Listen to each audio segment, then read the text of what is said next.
competition when the state doesn't changes the rules for them, where we're not playing under the same rules, where they have maybe special dispensations or not the oversight, and charter schools have long operated without oversight. So that tends to allow for waste, fraud, and abuse. But we'll put that aside for a second. Let's talk about cybers. And for us, we do have our own cyber program. We have a cyber program that is more of a, again, a balanced program in that kids take our cyber classes for a variety of reasons. They might have had a health issue, and they just can't make it to the building right now. So you don't put their education on hold until that's addressed. And they receive support from our teachers and our counselors. Or they might have they might be interested in a course that we don't offer at the school. So we can, through cyber, allow them to explore and or advance in an area in which they are interested. Or lastly, there might be a scheduling conflict.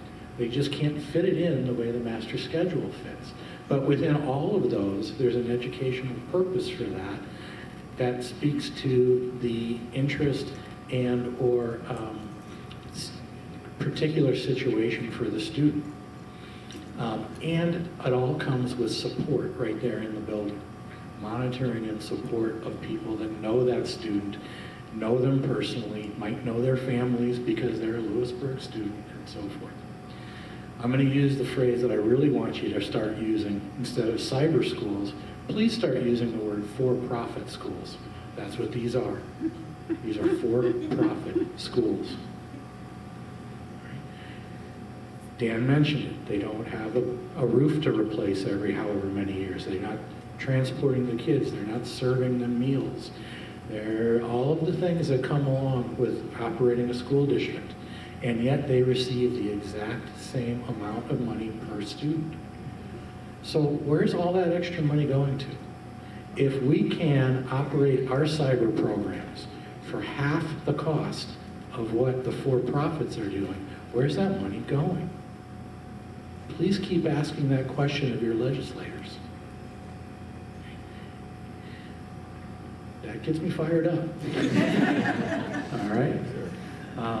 Again, because it's not in the interest of the common good. You are subsidizing a for-profit operation. It just shouldn't be to the detriment of what we could be doing. Obviously, with that additional money, I'll get myself another counselor. What do you think about that? Yeah, exactly.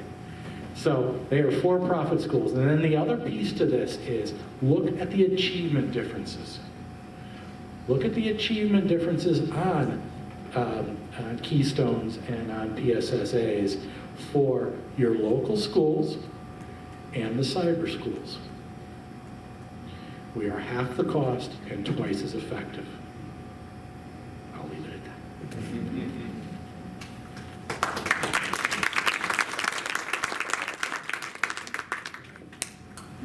So with regret, I'm going to end our lunch program. Personally, I have a number of questions I would have liked to ask. So really, the expertise you gentlemen brought to us today is much appreciated. We wish you well in your schools, and thank you for your time. Thank you.